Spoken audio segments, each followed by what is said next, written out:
Varicose veins కి సరైన చికిత్స కోసం సంప్రదించండి ఎవిస్ హాస్పిటల్. నమస్తే రమగారు. నమస్తే జయ. రమగారు, కర్మానుసారం మనం ఏది అనుభవించాలంటే అది అనుభవించి తీరాల్సింది, మంచి అయినా చెడైనా అనుకుంటాం కదా. చాలా పూజలు చేస్తారు, మంచిగా ఉంటారు, మంచి ఆలోచనలతో ఉంటారు, ఇతరులకి సహాయం చేస్తుంటారు. కానీ వాళ్ళకి కష్టాలు ఉంటాయి. ఎటువంటి పూజలు ఉండవు, పునస్కారాలు ఉండవు, వాళ్ళు ఇష్టం వచ్చి వ్యవహరిస్తూ ఉంటారు. వాళ్ళకి బాధలు కొంత తక్కువగా ఉన్నట్లు కొంతమందిని చూస్తే అనిపిస్తూ ఉంటుంది. ఈ క్వశ్చన్ ఎప్పుడు వస్తుంది కదండి, నేను ఎంతో పూజలు చేస్తున్నా అయినా కష్టాలు నాకే ఎందుకు వస్తున్నాయి అనే క్వశ్చన్ రేజ్ అవుతూనే ఉంటుంది. దీనికి ఏం చెప్తారు? ఎన్నిసార్లు చెప్తామో, ఎవరు చేసుకున్న కర్మ వాళ్ళు అనుభవించక తప్పదు. కర్మ అంటే ఇప్పుడు చేసిందే కాదు, మనం అంటే దీన్ని ప్రజలు ఒప్పుకోవాలి కదా. కిందటి జన్మ ఒకటి ఉంది, ఇప్పుడున్నాం, దీని తర్వాత ఇంకో జన్మ ఉంది. ఎప్పుడు కూడా కిందటి జన్మలో మనం చేసిన పాపాలు తాలూకు ఫలితాన్ని మనం నరకంలోకి వెళ్ళి మన ప్రేత శరీరం అక్కడ అనుభవించినప్పటికీ రుణశేషాలు, కర్మశేషం, రుణశేషం, దాన్ని మనం ఇప్పుడు అనుభవించవలసే వస్తుంది. రుణాలు తీరకపోతే ఆ రుణాలన్నీ బాకీల కింద పరిణమించి అవి ఈ జన్మలో తీర్చుకోవాల్సి ఉంటాం. ఈ రుణాల్లో అన్నదమ్ములు, అమ్మా నాన్నలు, సంతానము, చుట్టుపక్కల వాళ్ళు, వ్యాపారంలో భాగస్వాములు, మన దగ్గరుండే పనివాళ్ళు, మన వాకిట్లో ఉండే కుక్క, మన పెరట్లో ఉండే ఆవు, ఇవన్నీ కూడా మన రుణాల్లో భాగంగానే ఉంటాయి.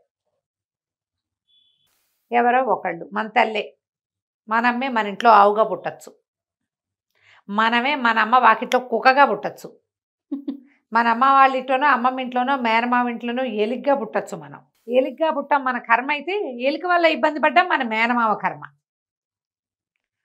ఒకడు ఎలుకగా పుట్టాడు అంతే, వాడి కర్మవశాత్తు వాడు ఎలుక అయ్యాడు అనుకో, వాడు ఒక ఇంట్లో చేరుతాడు. ఆ ఇంటి వాళ్ళకి వెన్న ఉంచడు, నెయ్యి ఉంచడు, పంచదార ఉంచడు, పాల డబ్బా ఉంచడు. వాడికి ఏమిటి, ఎలుక వల్ల బాధపడ్డాం, వాడి కర్మ. అంతే. ఇది మనం అర్థం చేసుకోవాలమ్మా. అర్థం చేసుకోకపోయినా జయ 25, 26, 27, 28, 29, 30 ఏవి ఆగం, పోతూనే ఉంటాయి. నీకు అర్థమైతే అర్థమవుతూ వెళ్తాయి, అర్థం కాలేదనుకో అయినా వెళ్ళిపోతూనే ఉంటాయి. వెళ్ళిపోతాయి. వెళ్ళిపోయే వాటి వెనకాల పడి చూడద్దు. నువ్వేం చేయాలో అది చెయ్యి, సరైన పని చెయ్యి. అన్ని నీ పనులు చేసుకుంటూ దాంట్లో సరైనదని లోకం దేన్ని నమ్ముతుందో, శాస్త్రము ధర్మము దేన్ని సమర్థిస్తున్నాయో, ప్రకృతి మనకి ఏది చేయమని చెబుతోందో అది చెయ్యి. అంతే, చేసుకుంటూ వెళ్తే. ఇప్పుడు నువ్వు పూజ చేస్తున్నావు, ప్రత్యేకంగా గంటల తరబడి చేస్తావు, వాకిట్లో మొక్కకి నీళ్ళు పోయావు, పక్కింటి వాళ్ళకి ఏ సహాయము చేయవు, ఎవరితోటి మాట్లాడవు, పని మనిషికి పాపం శోషొచ్చి పడిపోయినా దాని మొహాన్ని నీళ్ళు పోయావు, చచ్చేలా పూజ చేస్తావు. మీ ఇంట్లో 10 ఏళ్ల పని పిల్లని పెట్టుకుని దాని చెంపల వాయగొడుకుతావు, చంటి పిల్లని. నా 10 ఏళ్ల పిల్లతో పనులు చేయించుకోవట్లేదమ్మా. మీ ఇంట్లో ఉంటే ఏమిటి, రోజు చెప్పని భోగు చేసి పెడతావు కృష్ణుడికి. పని పిల్ల ఆకలి చూడవే, చిన్నపిల్లది 10 ఏళ్ల పసిమొహం, అదేం పని చేస్తుంది అనుకోవు నువ్వు. అవును, నేను పూజలు చేస్తున్నా అంటే నువ్వు చేసే అకార్యాలు ఉన్నాయి చూడు, దుష్కార్యాలు ఏమంటారు, దుష్ట కర్మలు, చేయకూడనివి, అవి నువ్వు చేస్తూ ఉంటావు. నువ్వు చేసే పూజ చెప్తావు, నేను ఎంతో పూజ చేస్తా అని. ఈ వ్యవహారంలో ఇంకొక పాయింట్ ఏంటంటే, నేను ఇన్ని చేసినా నేను కష్టపడుతున్నాను, అదేం చేయట్లేదు, అది సుఖపడుతుంది. ఈ వాక్యాలు మానేయాలి, ఆ వాక్యాలు మానేయాలి. మనది మనమే చూసుకోవాలి. కర్మ సిద్ధాంతం ప్రకారము ఎదుటివాడు బాగున్నాడనటం కూడా మన నెత్తి మీద పడుతుంది. మన అకౌంట్లో పాయింట్ యాడ్ అయిపోతుంది. మనం అనుభవించాల్సిన ఇంకొక బరువు మన నెత్తి మీద పడిపోతుంది. వీళ్ళు ఒట్టి పాపిష్టి వాళ్ళు, ఆయన ఏమంటారు, సరే రకరకాల బూతులు వస్తాయనుకో, అలాంటివేవో అని. అయినా వాళ్ళ ఇంట్లో డబ్బు ఉంది, వాళ్ళ ఆవిడికి బోల్డన్ నగలున్నాయి, వాళ్ళ పిల్లలు టింగురంగా మన ఉన్నారు, వాళ్ళ కార్లున్నాయి, వాళ్ళ ఇంట్లో కుక్కలున్నాయి, పని వాళ్ళు ఉన్నారు, బాగుంది. సుఖం ఉందో లేదో నువ్వు ఏనాడైనా చూసావా? నీకేం తెలుసు, వాళ్ళ కారు వాళ్ళ ఇది తెలుసు. ఆవిడకి ఏ చెప్పుకోలేని జబ్బు ఉందో, ఆయనకి ఏ చెప్పుకోలేని సమస్య ఉందో, ఆ పిల్లలతో వాళ్ళు ఏం పడుతున్నారో, వాళ్ళ ఇంట్లో వాళ్ళు ఏం మనల గుంతాలు పడుతున్నారో, భార్యాభర్తకి అసలు సంబంధం ఉందో లేదో, ఆయనకి ఇంకెవరితోటైనా ఉందేమో, ఆవిడేం ఊడపడుస్తుందో మనకు తెలియదు. మనకు కనపడేదేంటి, వాళ్ళది ఒక ఇల్లు, వాళ్ళకు 10 కార్లు, ఆవిడ ఒంటి నిండా బంగారం, ఎక్కడికి వచ్చినా హుందాగా పెద్దపట్టు చీర కట్టుకుని వజ్రాల నగలు పెట్టుకుని వస్తుంది ఆవిడ. ఆవిడ అనుభవించే హింస ఏమిటో మనకు తెలియదు. వాళ్ళు బాగున్నారని నువ్వు ఎట్లా చెప్తావు? వాళ్ళు ఏమనుకుంటారు? హాయిగా ఉన్నారు, చిన్న ఇల్లు, మన కొంపలాగా ఇంత పెద్ద ఇల్లుగా, డబ్బును వాళ్ళ కష్టాలు ఏమీ వీళ్ళకి లేవు, హాయిగా ఉన్నారు, చక్కగా సింపుల్గా కాటన్ చీర కట్టుకుని నేను సుఖంగా ఉంది, చీర వెళ్ళిపోతున్నాను అనుకుంటానేమో ఆవిడే. అనుకోవచ్చుగా. అంతేగా. బాగా చెప్పారు రమ్మగారు. అనుకోవచ్చు కదా. నేను మనం చూడు కొన్ని ఫంక్షన్లకి కాటన్ చీర కట్టుకెళ్తామా, మనం అనుకో వాళ్ళు అంత గ్రాండ్గా కట్టుకున్నారు, ఏమిటో కాటన్ చీర కట్టుకొచ్చుకున్నాం మనం అంటాం. అదేవతో మన ఆడపడుచో పెనుమావ గారు కూతురు ఒక చిటిపిల్లి వస్తుంది మన దగ్గరికి, అబ్బాయి ఎంత హాయిగా ఉందో కాటన్ చీర, ఈ ముష్టి చీరలు కట్టుకోలేక చస్తున్నాం అంటుంది. అంతే. అప్పుడు మనకేమనిపిస్తుంది? అబ్బా భలే మంచి పని చేశాను అనిపిస్తుంది. ఆ ఏసీ హాల్లో ఏసీ పోయింది సడన్గా, మనం సింపుల్గా ఓ నల్లపూసల గొలుసు 3 జతల గాజులతోటే వెళ్ళాము అక్కడికి. హాయిగా ఆ నగలు వేసుకున్న వాళ్ళంతా చెమటలతో అబ్బా సుఖంగా ఉంది, ఈ వస్తువు తీసి ఎక్కడ పెట్టలేము, సెక్యూరిటీ గోలా, మెళ్ళ ఉంచుకోలేసి వస్తున్నాం, చెమట పోస్తుందని అంటారా? అప్పుడు నీకేమనిపిస్తుంది? ప్రశాంతత ఉంటుంది. అది తర్వాత వాళ్ళ నగల మీద మన విలువంతా పోతుంది. అవును. ఎప్పుడు కూడా ఎదుటి వాళ్ళు బాగున్నారని, వాళ్ళు ఏమీ చెయ్యట్లేదు, నేను ఎప్పుడైతే పూజ నేను చేస్తున్నాను అని నువ్వు అనుకున్నావో ఇక నీ అకౌంట్లో పూజ లేదు. అంతే అంతే. పూజ ఏమన్నా నన్ను ఉద్ధరించడానికి చేస్తున్నావు, నువ్వు అన్నం తింటల్లా, నువ్వు గాలి పీల్చట్లా, నువ్వు పూజ చేస్తున్నావు. ఈ 3 సమానం అమ్మ, అర్థం చేసుకోండి ఆ మాట. పూజ నువ్వు దేవుణ్ణి ఉద్ధరించట్లేదు, మన ప్రశాంతత కోసం, నీకు సంతోషం, నిన్ను పుట్టించిన భగవంతుడు, నిన్నొక మనిషిగా ఉంచిన భగవంతుడికి నీ కృతజ్ఞత నువ్వు తెలుసుకుంటావు. నువ్వు గ్రాండ్గా తెలియజేయి, సింపుల్గా ఒక తులసి దళం పెట్టు, నీ విధి. నువ్వు బతికున్నావు గాలి పీలుస్తావు, బతికున్నావు పూజ చేస్తున్నావు, అంతే, 2 సమానం. బా ఇంకేం లేదు, ఇంకేం లేదు అందులో. నువ్వు చేసే గ్రాండియర్ ఉంది చూడు, అదేమిటో వెండి విగ్రహాలు పెట్టి, బంగారు గంటలు పెట్టి, బంగారు దీపారాధన కుందులు పెట్టుకుని, ఇంత పెద్ద పెద్ద కుందు, ఇంత కుందు పెట్టినా, చిట్టి మట్టి ప్రమిద పెట్టినా భగవంతుడికి ఒకటేనమ్మా. ఆయనకేం అక్కర్లేదు, ఆయనకు కావాల్సిందల్లా శ్రద్ధ, నీది బుద్ధి, శ్రద్ధ, నీ శ్రద్ధ. నిన్ను అది చూస్తాడు. నువ్వు వెండి దాంట్లో పెట్టినా, బంగారు ప్లాట్ఫామ్లో పెట్టినా, పెద్ద మండపం చేసిన, అవన్నీ నీ తృప్తి కోసం నువ్వు చేసుకునేవి. నేను ఇంత పూజ చేస్తున్నాను, నేను ఇన్ని పూజలు చేస్తున్నాను అన్నావా, నీ ఇన్ని మొత్తం 0 కింద కొట్టివేయబడుతుంది. దేవుడా ఇవాళ నేను ఇంత బాగా నీకోసం సంతోషంగా చేసుకోగలిగాను, నాకు బాగుందని నువ్వు ఆయనకు చెప్పుకో. నాకు చెప్పే ప్రయోజనం ఉంది, లోకానికి చెప్పేవా పోయిందే, నువ్వు దేవుడికి చెప్తే ఉంటుంది. అది మనం గుర్తించాలి. అది తెలుసుకోండమ్మా. మీరు ఈ పిండి ప్రమిదలు, దాని మీద ముగ్గేయాలి, దాని కింద బియ్యం పోయాలి, ఏమీ లేవమ్మా. ఏది చేతొస్తే అది సన్నిధిలో దీపం, ఫలానా దేవాలయంలో దీపం, ఎంత కుదిరితే అంత పెట్టుకోండి, ఎంత చేయగలిగితే ఎంత. చెప్తున్నా కదా, వెండి ప్రమిద పెట్టిన వాడికి లభించిన ఫలితమే మట్టిది కాదు. ఇవాళ రేపు ఆవు పేడతో చేసిన చిన్న చిన్న ప్రమిద లభిస్తుంది.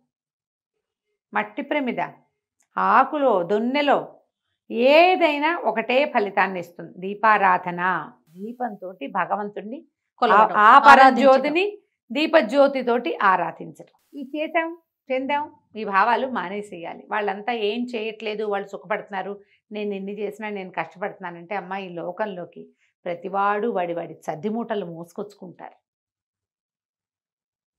వేడన్నం అయితే పంచు తినగలం, సద్దన్నం ఎవరితో పంచుకుంటామమ్మా చెప్పు?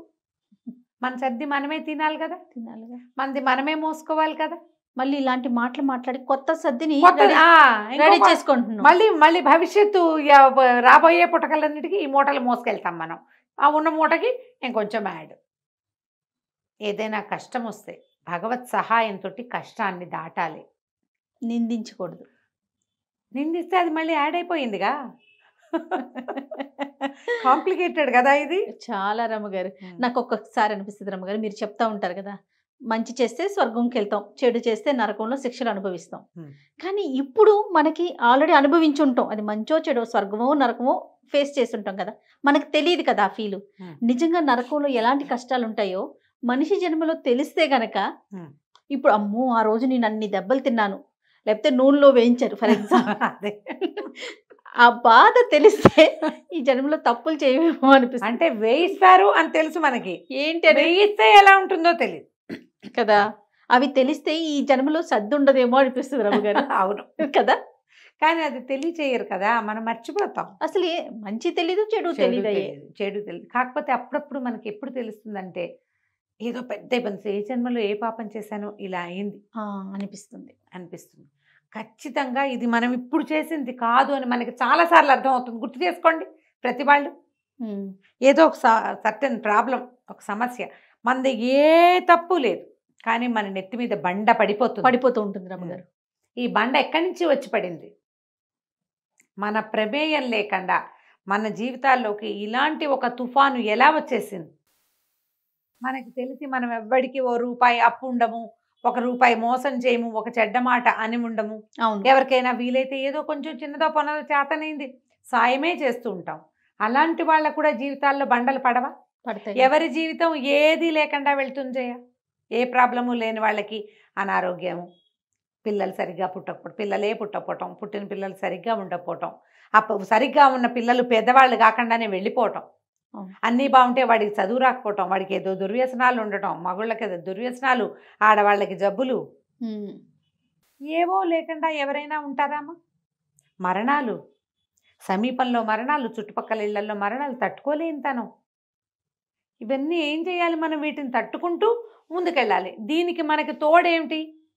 ఈ సముద్రాన్ని, సంసార సాగరాన్ని దాటడానికి ఆయన భగవంతుడు ఒక చిన్న నావ, పరమాత్మ.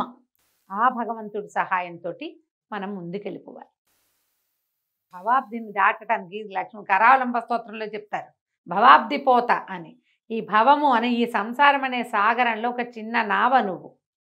పోతము అంటే నావ. సంసార సాగరాన్ని ఈదాలంటే మనకి ఎవరిదైనా సహాయం కావాలి. మనుషులు అన్నప్పుడు రారమ్మా, దేవుడు నువ్వు ఎప్పుడు తలుచుకుంటే అప్పుడు ఉంటాడు. ఆయన ఉన్నాడని నీకు తెలుస్తుంది, చాలాసార్లు కనపడలేదనిపిస్తుంది, కానీ ఎప్పుడో ఒకప్పుడు ప్రతి వాళ్ళు తమ జీవితంలో తుఫాన్ ఎదుర్కొన్నట్టుగానే భగవంతుణ్ణి స్పర్శిస్తారా, స్పర్శించరా? దేవుడా ఈ బాధ పడలేని అనుకుంటాం. ఆ బాధ తీరినాడు అది దేవుడే చేశాడని మనం అనుకుంటున్నామా? అనుకోవాలి. భగవంతుడిలాగా వచ్చాడు, దేవుడిలాగా వచ్చాడు, దైవం మానుష రూపేణ అలా చెప్పుకుంటాం. అవును, అదే కదా. నువ్వు పట్టుకో, సహాయం చేస్తాడు. నువ్వు పట్టుకోలేదు, ఈదుకో, ఇత్తూ ఉండు, ఈదుకుంటూ ఉంటావు. ఎప్పటికి నువ్వు తీరం చేరాలని మనం ఇక్కడ రాసుకొచ్చామో అక్కడికి తీరం చేరుతావు. ఈ తీరం చేరే సమయంలో ఏదైనా ఒక భగవన్నామమో భగవత్ సహాయమో తీసుకుంటే మనకి కనపడని, మనని నడిపించే ప్రచోదన శక్తి ఏదైతే ఉందో అది మనతోటే ఉంటుంది. అది మన కర్మబంధాల కంటే బలమైంది. మనం ఆయన్ని పట్టుకుంటే ఈ కర్మలు పెద్దది అట్లా అట్లా అట్లా అట్లా చిన్నదైపోతుంది. లేదా ఈ పెద్దదాన్ని మోసే ధైర్యము, శక్తి మనకు వస్తాయి. ఇది తప్పదమ్మా, దీంట్లోంచి బయటపడలేకపోతాము.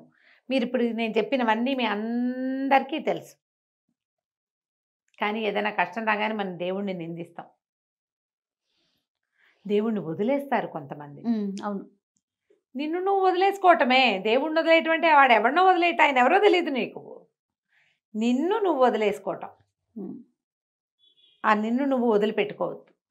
నిన్ను నువ్వు పట్టుకోవాలంటే భగవంతుణ్ణి పట్టుకోవాలి. పట్టుకొని కర్మల్లోంచి మనం బయటపడగలుగుతాం. ఒకేసారి కనిపించదు, చాలా కొద్దిసార్లు మనకి చటుక్కున మీదకి వచ్చిన స్కైలాబ్ పక్కే తప్పిపోతుంది, చాలా కొద్దిసార్లు. మిగిలిన సార్లు అది మన దున్నేసి వెళ్ళిపోతుంది. మనం మళ్ళీ ఇదంతా సమీకరించుకుని మన సర్వశక్తులు ఒక దరి చేర్చుకోవడానికి మనకు సమయం పడుతుంది. ఆ సమయంలో మన వెనకాలన్న అదృశ్య శక్తికి దండం పెట్టుకుంటూ ఆయన సహాయాన్ని అర్థిస్తూ ముందుకెళ్ళిపోవాలి. కర్మలు తప్పవు, కర్మని అనుభవించడం కూడా తప్పనే తప్పదు. రైట్. నమస్తే. నమస్తే.